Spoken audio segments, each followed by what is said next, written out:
Yoga Comes to the U.S. by Bob Smith. Introduction. Yoga has its roots in the Vedic tradition of India, where for thousands of years it was cultivated and adapted to fit the ever-changing needs of its followers and practitioners. Something that was so carefully and thoughtfully developed in India over such a long period of time has quite suddenly, in a mere 50 years, has been transported to the United States, to the Western world, and to much of the entire world. What is this yoga that is spreading like wildfire through the world? In the effort to understand what this yoga is, let us take a look at how yoga has come to the U.S. in the last 50 years. My story. American-bred yogi. Born in Seattle, Washington in 1948, I was socialized to be a competitor in all walks of life, especially in education and in athletics. I grew up in a middle-class neighborhood in North Seattle, surrounded by white American middle-class values. My upbringing was not exceptional. I was raised on red meat, dairy products, television, and sports. As far as consciousness-raising activities go, living in the 1950s and 1960s was akin to living in the Dark Ages. The word yoga was never mentioned in my household, nor in others. There was a shallowness to the American-bred personalities and a certain kind of fakeness to the outer show of it all. Fortunately, I had something very real going, as my mother and father truly loved me and devoted a lot of attention and hope towards my two younger sisters and myself. This was a sincere love, nothing fake about it, and for this I am extremely grateful.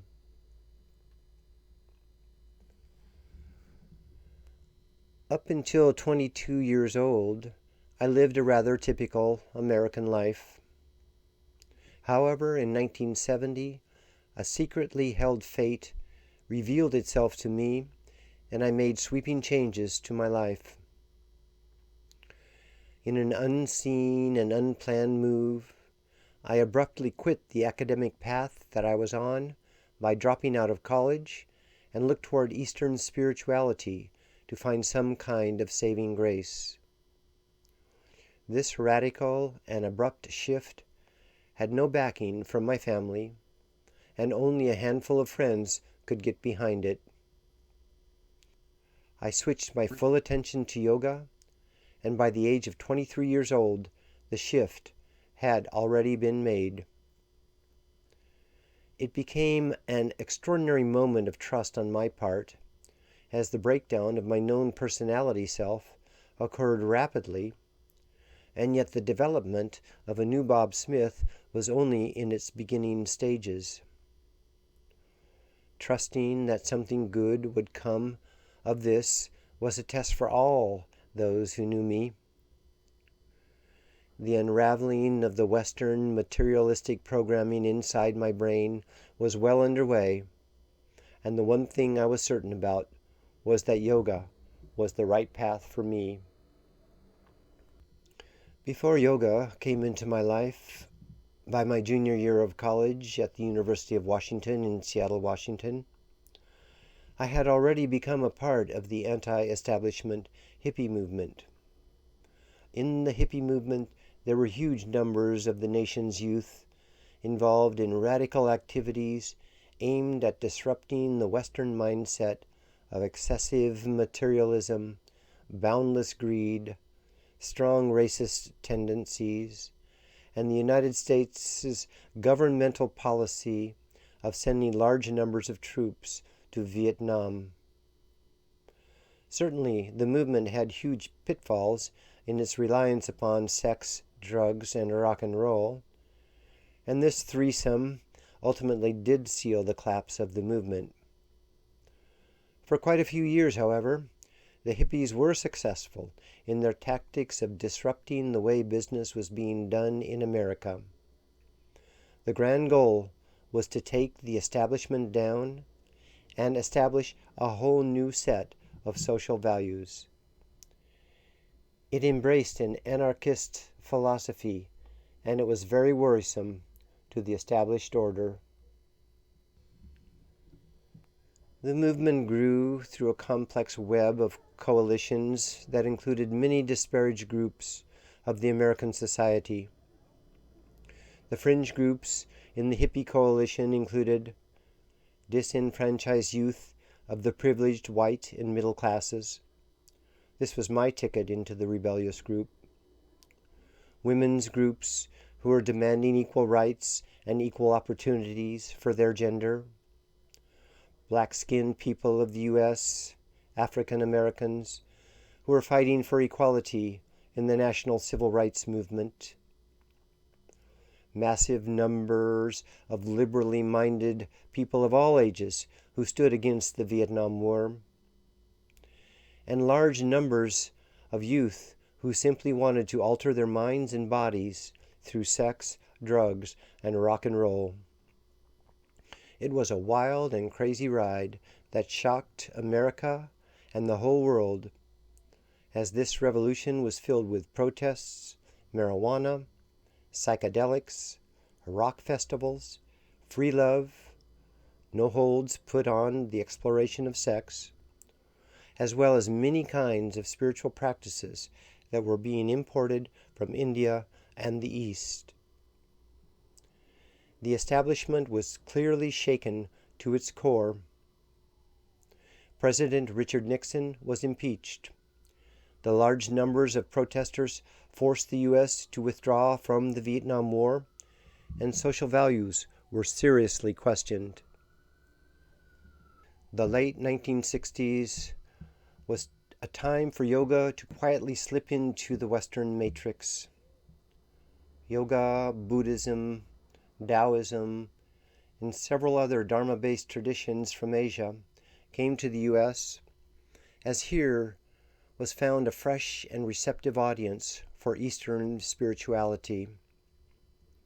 America's open-minded youth were drawn to the charismatic yoga gurus touring from India, and in general were drawn to the philosophy of the East as a counterposition to the materialistic philosophy of the West.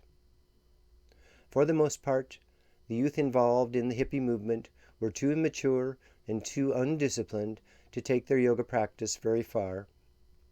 I was the unusual case, as from the ages of 7 to 18, I had imposed a rather strict discipline upon my body in the 3 sports that I had played: basketball, baseball, and golf. I went to see many of the Indian gurus who came through Seattle to give talks on yoga, and I was mesmerized by some of them. The 3 gurus who most affected me in the late 1960s and early 1970s were Ram Dass, Richard Alpert, Yogi Bhajan, and Pir Vilayat Khan. About the coming of yoga into the U.S. in the 1960s and 1970s, Professor Rayburn S. Heimbeck wrote, "In but a few brief decades, and in what must go down as the swiftest transcontinental transportation in the history of human spirituality, a multitude of yoga practices and beliefs are being purveyed on a mass scale across the land, embraced by enthusiastic multitudes and rapidly assimilated into the ever-evolving American culture." Let us fast forward to the present year of 2019. Over the last 50 years, the established social system has been determined to keep the spiritual teachings of yoga out of sight from the American public. In the transmigration of yoga from the East to the U.S., the unfortunate reality is that only the tail end of yoga has, so far, been admitted in. Meanwhile, the head, heart, and soul of yoga have been left out to dry. The past and present rishis and sages of India have all clearly stated that asana practice is but a tiny tip of the broad spectrum of yoga. And yet, this tail-end piece is the one thing that most Americans seem to think is the whole. This all makes sense to those who can recognize that when yoga came from India to the U.S., it came under the unwritten condition that for yoga to take hold here, it was necessary for it to be defined purely into physical terms, as this was the only means through which the masses of people here could identify with it.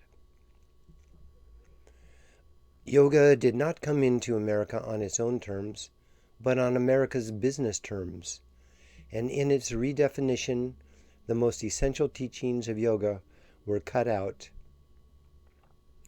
The yoga industry has gone on to become big business, without a care for what it has done to the message and underlying truths contained within yoga.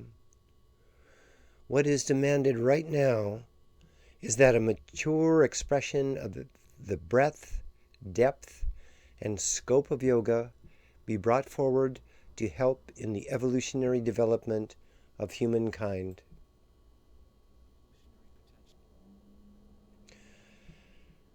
An argument could be made that the only way yoga could have possibly taken hold in the West was through a reductionist yoga, a yoga that was not too deep or reflective, or one that truly questioned the materialistic thinking of the West, a yoga that aimed at making some kind of physical change to the bodies of its practitioners, rather than any kind of deep psychological change, a yoga that aimed at the tools of stress management, rather than a true exploration of meditation and spirituality.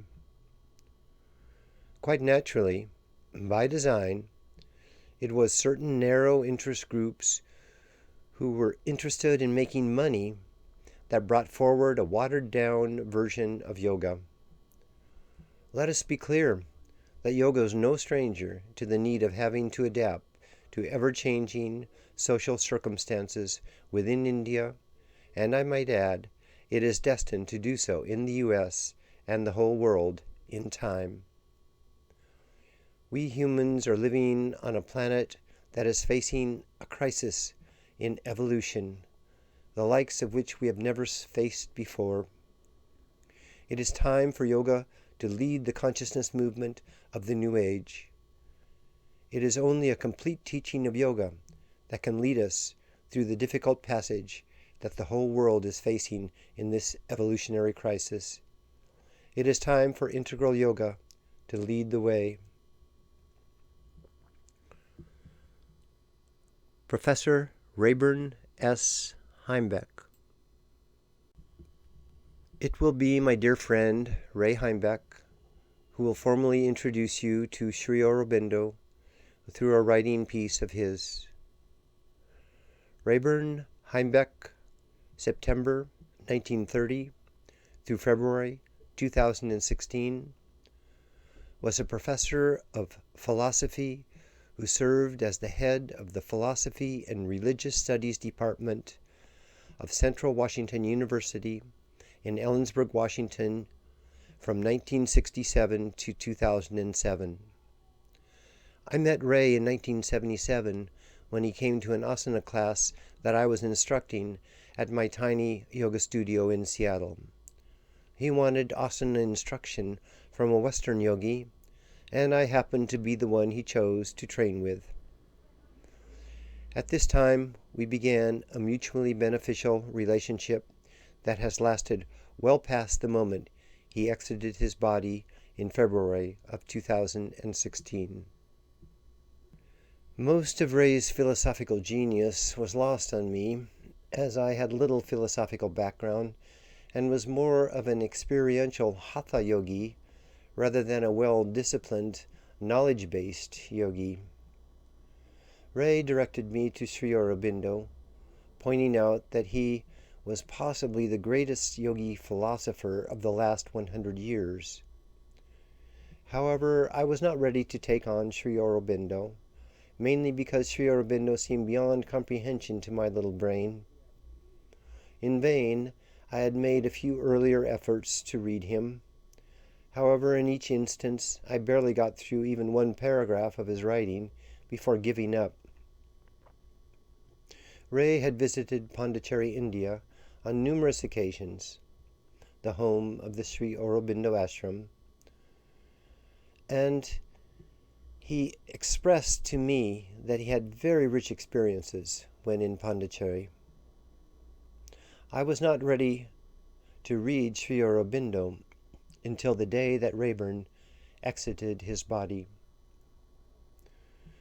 The next piece of writing is authored by Raeburn S. Heimbeck, so included in his final book, Reading My Mind, Collected Papers, Raeburn S. Heimbeck, from page 268 of Collected Papers.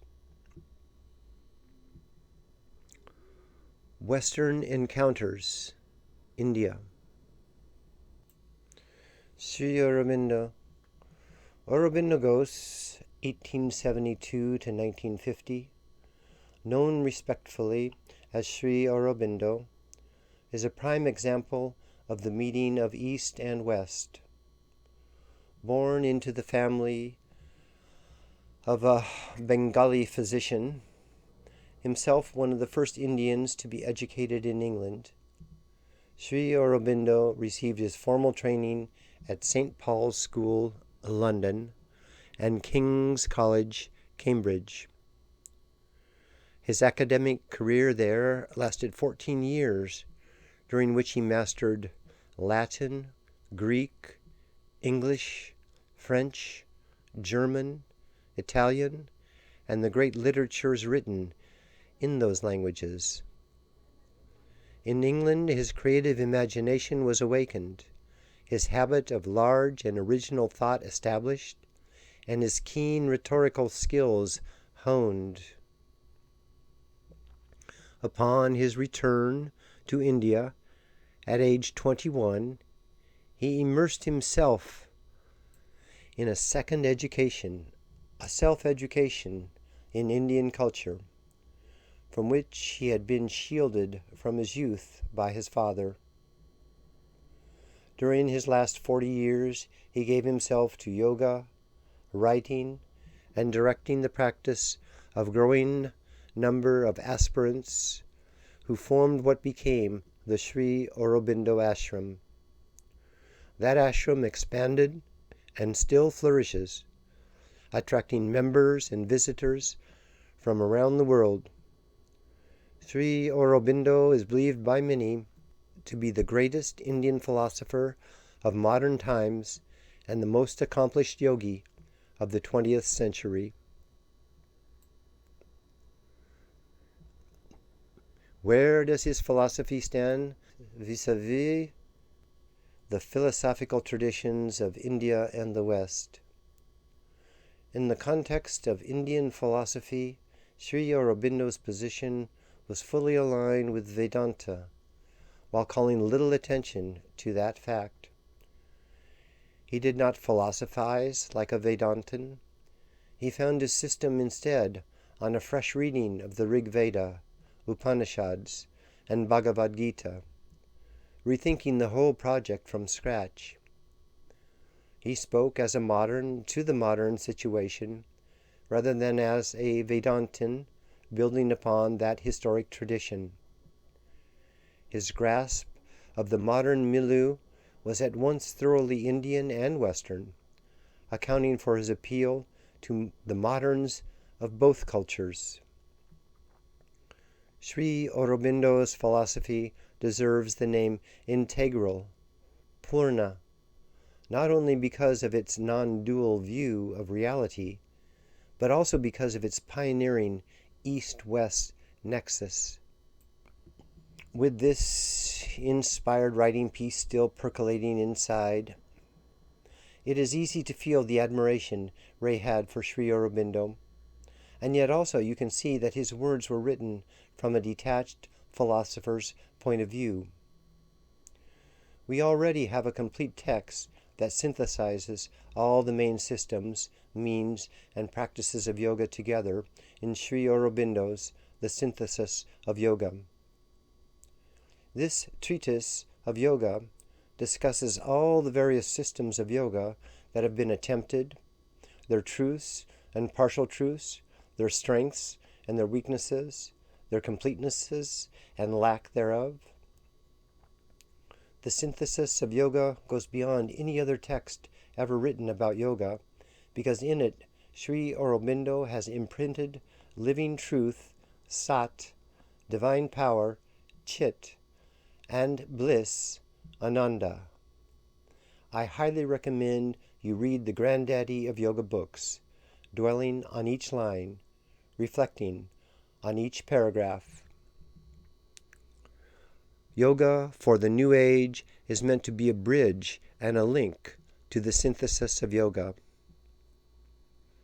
There is a second classic of Sri Aurobindo's that meticulously develops the philosophy of integral yoga. This book is called The Life Divine.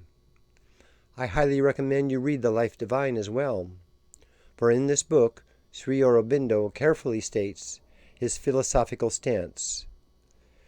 To a degree that no one has before him, Sri Aurobindo has combined Indian and Western thought into a higher synthesis. He is the innovator of modern Indian philosophy and of integral yoga. Yoga for the New Age is meant to serve as a bridge to the Synthesis of Yoga and to the Life Divine, and could be thought of as a Western link to the World Wide Web of integral yoga. Inspiration to write again. It so happened that in the month following Rae Heimbeck's departure from his physical form on February the 9th, 2016, I was privy to one of the more riveting experiences of my entire life. Soon after he left his body, something happened that is unexplainable.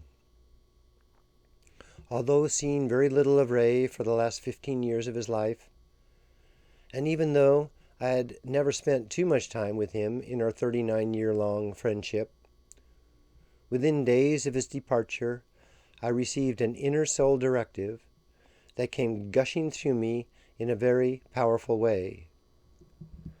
This directive came as an intense longing to study and understand the works of the yogi philosopher Sri Aurobindo.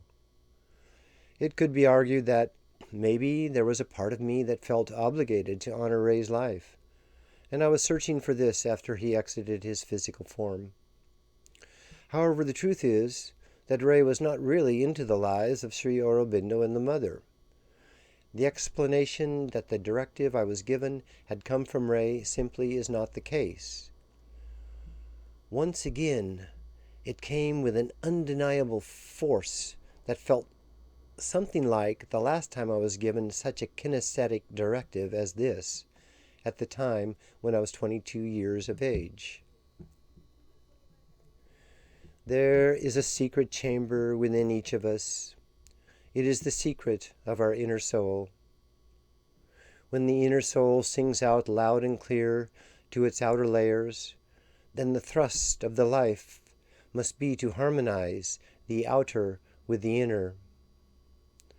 In my case, the explicit means for the attunement to Sri Aurobindo and the mother had yet to be revealed, though I soon discovered Sraddhalu Ranade's live stream YouTube channel.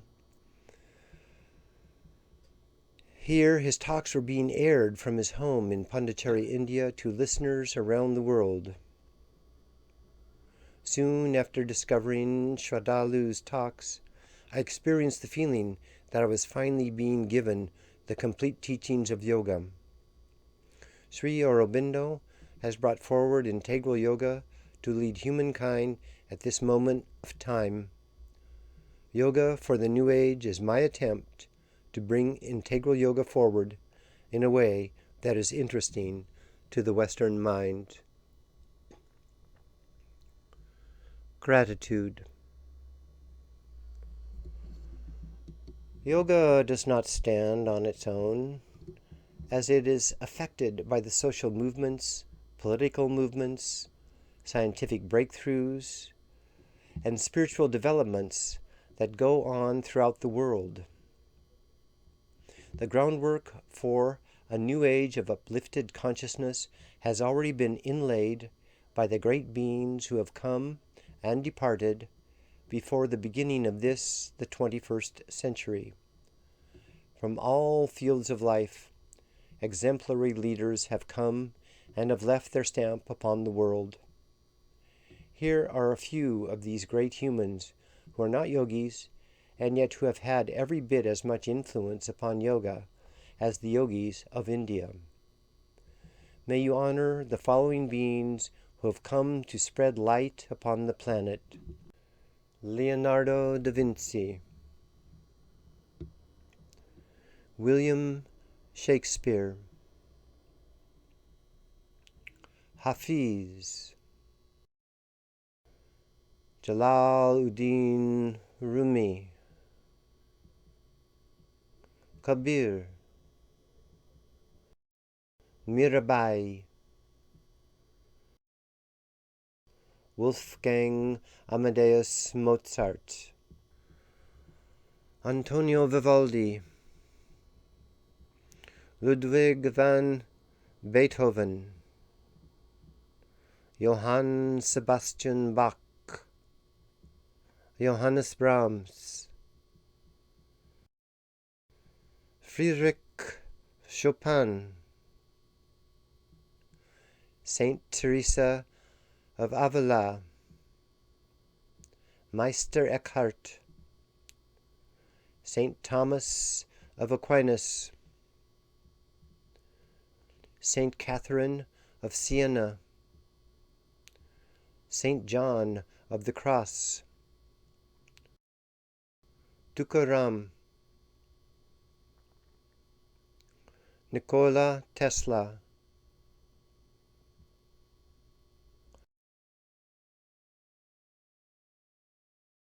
Hazrat Inayat Khan,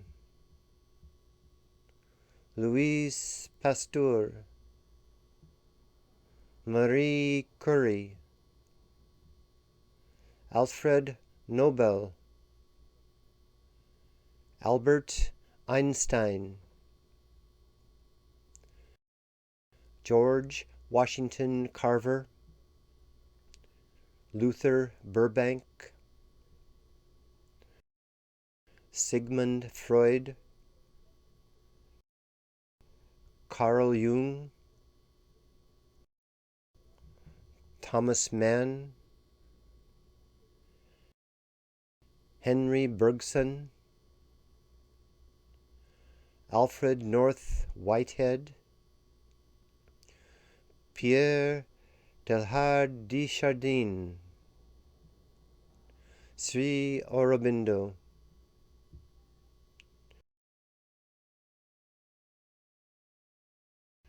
Buckminster Fuller, Rabindranath Tagore, T.S. Eliot, William Yeats, Hans Christian Andersen, Henry James, James Joyce, Walt Whitman, Henry David Thoreau, Leo Tolstoy, Mohandas Gandhi,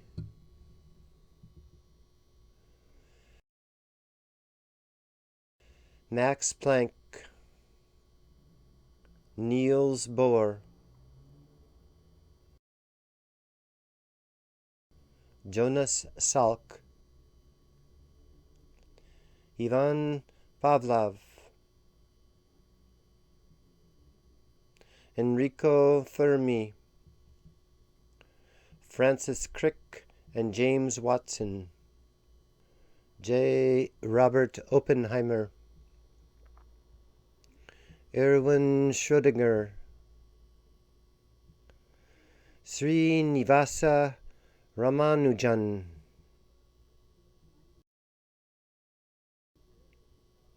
C.V. Raman,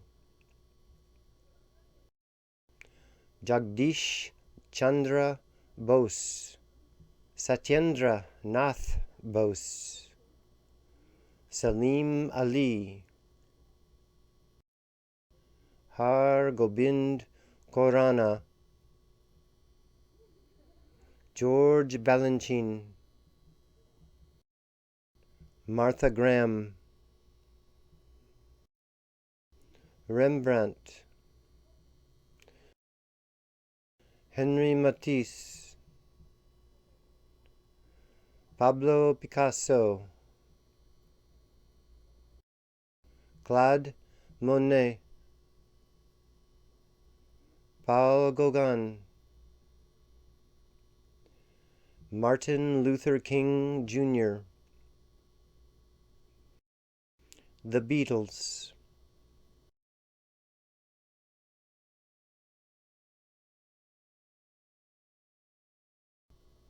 Willie Mays, Michael Jordan, Joan Baez, and Joni Mitchell, as well as countless numbers of other athletes, artists, scientists, philosophers, and spiritual beings who have inspired us during the last century and beyond. We are indebted to all these great beings who have come before us to work, struggle, suffer, hope, and endure for us.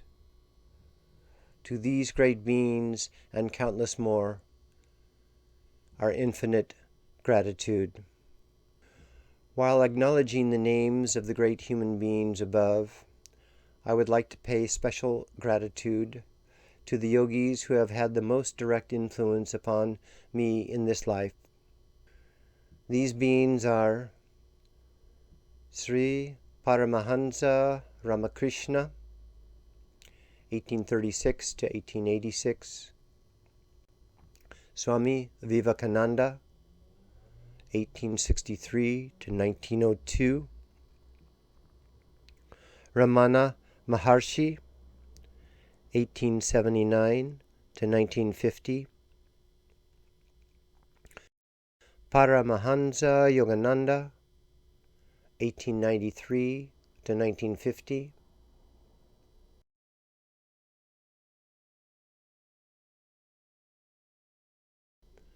Mira Alfassa, 1878 to 1973, Sri M.P. Pandit, 1918 to 1994, Pir Vilayat Khan, 1916 to 2004, Marie Svoboda, 1920 to 2012, Rae Heimbeck, 1930 to 2016, Jai McCall Smith, my son, who is 26 years old, Kee McGraw, my wife and yoga teaching partner of the last 20 years, and Sraddhalu Ranade, present guru. These beings and many more have brought the living light of truth to the planet, and it is up to us to awaken to this light and bring it forward